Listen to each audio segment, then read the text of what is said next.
Hello everyone, my name is Gary Machado. I'm the Executive Director of the European Emergency Number Association, and today I'm going to present you our 2013 plans for our EENA Advisory Board. Um, First, let me tell you a little bit about EENA. We're the European Emergency Number Association. We are Brussels based, and we are a non-profit organization. We're dedicated to promoting high quality emergency services all over Europe, those that are reached directly by the emergency number 112 and also indirectly by this number. We serve as a discussion platform gathering emergency services, public authorities, decision makers, associations, and private companies. All that with the aim of improving emergency response in accordance with citizens' requirements. We are also working on the establishment of an efficient system for alerting citizens about imminent or developing emergencies, commonly known as public warning. Currently, on 6th of September 2012, our memberships include 680 emergency services representatives from 43 European countries, 57 solution providers, 9 international associations or organizations, as well as 25 members of the European Parliament. So what do we do at EENA? Our core job is to be a platform for individuals and organizations. We have, for that, 4 networks. The first one is the EENA Advisory Board, which is mainly for private companies and also international organizations. The second network is the 112 ESSN, which stands for 112 Emergency Services Staff Network, currently gathering 680 members from 43 European countries. These include representatives of different agencies, so police, fire, ambulance, but also 112 agencies, telecom regulators, ministries of internal affairs, ministries of health, and so on. We also have a network of members of the European Parliament that are supporting us at the European Parliament, mainly at the political and legislative level. And also we created lately a network of researchers gathering different researchers from different fields, all of them working on emergency services and emergency communications. This is newly created. We also organize events, and we are, I have to say, pretty famous for that. We organize roundtables on 112, which we organize in partnership with national authorities, typically ministries of internal affairs or ministries of health. Typically, a country requests EENA for help in organizing an event, and we help them with our expertise in organizing events, in building a program, and we also bridge between them and our members who are international experts. We also organize once a year our main event, which is called the EU Emergency Services Workshop. The next one will be organized in Riga, Latvia, between 17 and 19 April 2013. Typically, there are 3 days conferences gathering between 300 and 400 participants, and we discuss a large range of topics, regulatory topics, operational topics, technical topics. This is really the place to be if you want to hear about what's happening among public safety answering points and emergency services in Europe. During the EU Emergency Services Workshop is also organized the 112 Awards Ceremony, which rewards individuals and organizations that have achieved something special with regards to emergency services, public safety answering points, promotion of 112, and different other topics. We also work on technical and operational issues.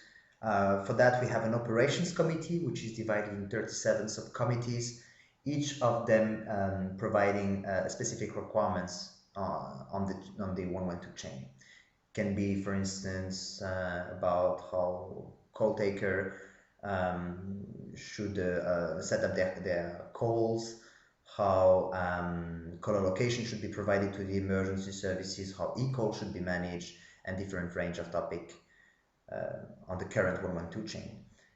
We also have a next generation 112 committee which provides and writes up the standards for the future of emergency services known as Next Generation 112, and all this is looks at IP-based emergency services. We also have a legal committee. In this legal committee, we look at the different EU regulations. We are in contact with the different institutions here in Brussels. We inform our member about the upcoming legislation, and we try, of course, to influence this legislation. We also look with this legal committee at EU funding opportunities for EU-funded projects. We also participate ourselves to several EU-funded projects. Currently, we participate to the project HERO, which deals with the implementation in Europe of the pan-European eCall, basically connecting vehicles to emergency call centers. We just concluded a project, a 3 years project named Reach 112. Reach 112 dealt with improving the access to emergency services for people with disabilities, mainly deaf and hard of hearing citizens. And we are about to start a project that is named EENA that will provide a large number of requirements for emergency services, and it will start 1st of January next year. We have a separate organization which is dedicated to promoting 112 to the general public. It's called the 112 Foundation, but that's not the point of today's presentation. You may want to understand our structure. The structure is pretty simple. As you see here on the screen, we have the network of emergency services and the member of the advisory board. Together, they can participate to the 3 committees: the Next Generation 112 Committee, the 112 Operations Committee, and the Legal Committee. Of course, as well, some other members can participate to these committees, such as the network of researchers. Currently, in 2012, we have 57 corporate members. Here is only a snapshot of our list of members. We gather several companies, small ones, big ones. Some of them are active worldwide, some of them are active only in regional parts of Europe. They deal with providing emergency communication services to PSAPs, CAT services, networks, and so on.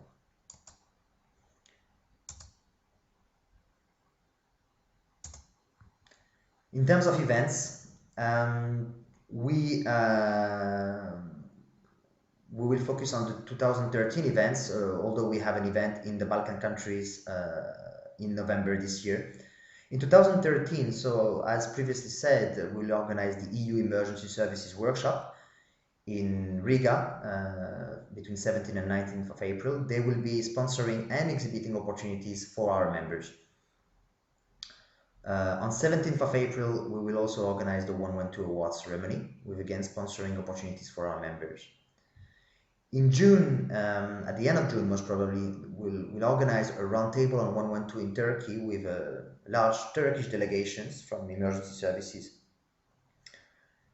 And in November, we'll organize the roundtable on 112 and the final conference of the HERO project, which is dealing with the deployment of the pan-European eCall. It will be organized most probably in Romania. It still has to be confirmed. What services do we provide to our corporate members?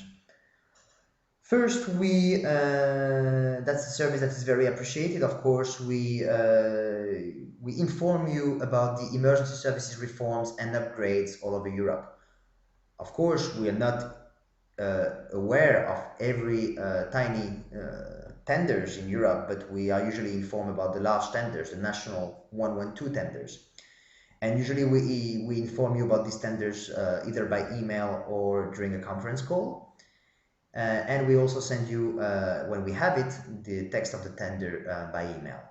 We also share with you some information when it's publicly available about the plans of reforms in some countries. Every year you also receive a free publication on how PSAPs are organized in Europe, in the countries of the European Union, and more. We offer you the opportunity to meet and to network with emergency services leaders during our conferences or conference calls. Of course, it's very important as well to network with other leading solution providers in Europe. We offer you the possibility to showcase your solution to European emergency services and public authorities during our conferences or conference calls. And of course, if you wish to, you can participate in the development of requirements and performance indicators for EU emergency services. We also offer you the opportunity to contribute to the standardization of the next generation 112 service. By becoming member of EENA, you also can influence standardization activities at EU level, such as HCMTEL, CEN, and other standardization organizations. You can, of course, also influence the regulation pertaining to EU emergency services. You are informed every month or every 2 months about EU funding opportunities by email or during a conference call. And you also have the opportunity to have a one-page advertising on our website. In terms of membership fee and joining the process of joining the EENA, this is our price list. So we have different opportunities. It's free for NGOs, for corporate members that are in the core business of 112 or control rooms.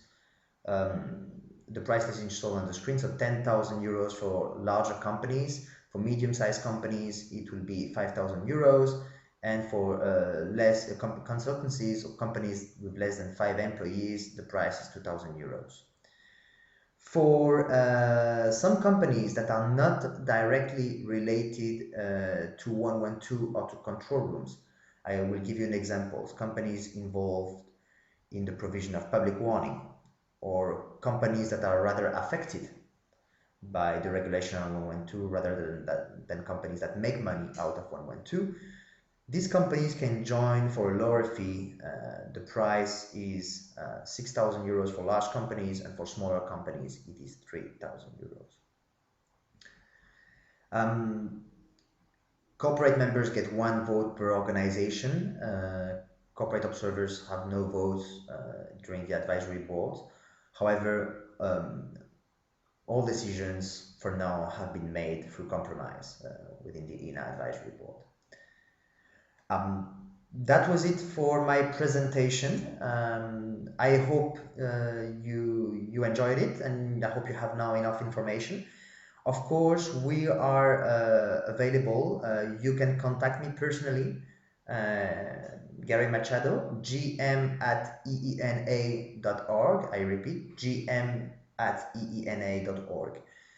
Feel free to contact me to ask further questions, and we can discuss it further by email or by phone. Thank you very much.